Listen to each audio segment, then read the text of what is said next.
Welcome back to The Explainer. Today we are plunging headfirst into the booming, multi-gigawatt world of European battery manufacturing. I mean, we hear about the clean energy transition literally all the time, right? And these massive, state-of-the-art gigafactories popping up all over the continent, they are the absolute engines of that change. But here's the thing. Behind all those glossy PR announcements and eye-popping production targets, there is a massive, hidden issue lurking just out of sight. It's a vulnerability that could completely derail the whole system if we don't start paying attention to it, like right now. Okay, let's dive into this. When you look at the public debate, it's super clear where our collective attention usually goes. The conversation around European battery manufacturing almost always focuses heavily on carbon footprints and material compliance. You know the drill. Everyone wants to know where the lithium is coming from, what the supply chain looks like, and what the overall emissions are. And don't get me wrong, that is absolutely crucial stuff. But lurking just out of focus is a hidden threat, an even more acute bottleneck that's quietly brewing right at the factory gate. And that threat? It's local water consumption. So, here's our roadmap for this explainer. We're going to unpack this hidden vulnerability step by step. First up, we'll define the real battery bottleneck. Second, we'll step inside the thirsty Gigafactory. Third, we'll look at a looming permitting crisis. And finally, we'll explore the engineering solutions and frameworks for sustainable water. All right, let's jump right into Section 1, the real battery bottleneck, shifting our focus from carbon over to water. So it turns out our rapid clean energy transition actually has a massive blind spot, and it's one that site selectors and factory operators are just kinda ignoring in their rush to build. When we talk about a bottleneck here, we're not talking about a shortage of rare earth metals or, logistical nightmares at shipping ports. No, we're talking about an unexpected hard stop for new production sites. And this hard stop is caused by severe local water scarcity rather than the carbon footprints everyone is so hyper-focused on. Think about it. If you're building a massive facility to power the green revolution, running out of local water threatens to literally halt those regional multi-gigawatt production ramp-ups before they even get off the ground. You simply cannot manufacture a battery without water, period. Which brings us directly to Section 2, the thirsty Gigafactory, and the massive water inputs that these places require.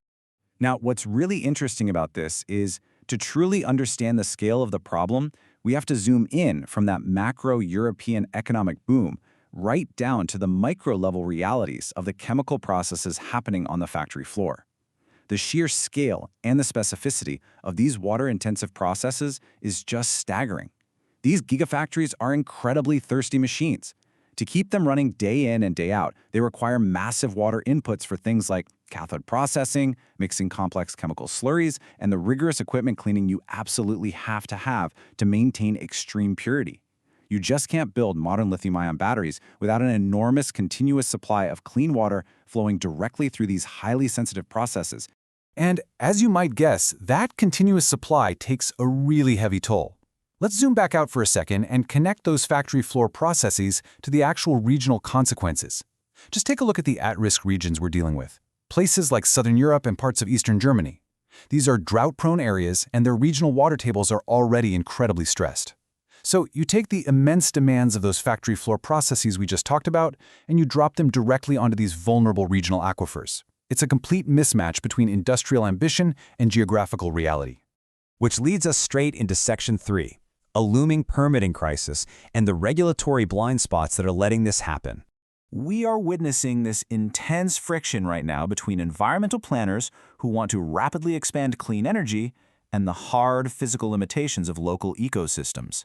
Here's the reality on the ground. Many local planning authorities and environmental agencies are enthusiastically greenlighting these massive multi-gigawatt facilities. But they're doing it without fully accounting for the long-term strain on regional aquifers.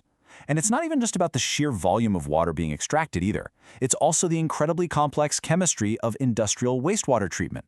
Authorities are approving these projects because, hey, the economic and climate benefits look great on paper, but they're consistently overlooking the long-term hydrological impacts of treating and dumping that industrial wastewater back into the environment.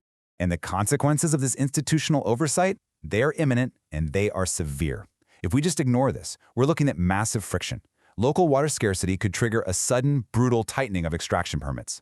Just picture it. A gigafactory is halfway through construction, or maybe they're just ramping up to full capacity, and boom, suddenly their water rights are restricted. No way to run the plant. Furthermore, as local communities inevitably start feeling the pinch on their own agricultural and residential water supplies, you better believe these factories are going to face intense public pushback. We could easily see regulators, completely pressured by the public, just slamming the brakes on extraction permits entirely. Suddenly, water availability isn't just a hurdle, it's an unexpected hard stop. So the crucial point really boils down to this question. Are local water resources and closed-loop wastewater recycling being factored into plant locations early enough, or are we sleepwalking into future permitting freezes? Just let the immense weight of that sink in for a second.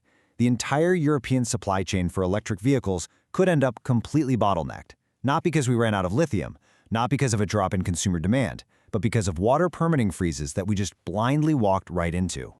Fortunately, it doesn't have to end in a freeze.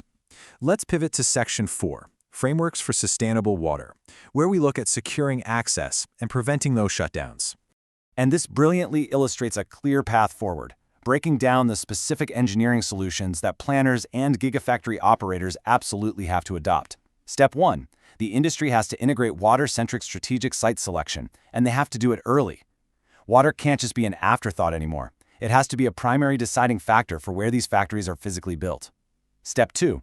Facilities need to adopt rigorous engineering frameworks designed specifically for water reduction, starting from day 1 of the design phase. Actually, scratch that. It needs to be before day 1, in the conceptual phase. And step 3, which is probably the most critical for long-term survival, is implementing closed-loop wastewater recycling. Manufacturers simply have to treat and reuse the water inside the plant, instead of constantly pulling fresh water out of already stressed regional aquifers. These closed-loop systems are definitely the ultimate key, but they take serious time, planning, and cash to implement. Which leaves us with this final, provocative thought to consider today. What happens to Europe's clean energy transition if regulators suddenly tighten extraction permits before these closed-loop systems become the industry standard? Will our massive, urgent push for clean energy be halted by the very local environments it's supposedly trying to save? It's a critical vulnerability, and honestly, we just can't afford to ignore it. I really hope this changes how you view the interaction between clean energy and local resources the next time you see a headline about a shiny new gigafactory. Thank you so much for joining me for this explainer, and remember to always keep questioning the deeper layers of our energy transition.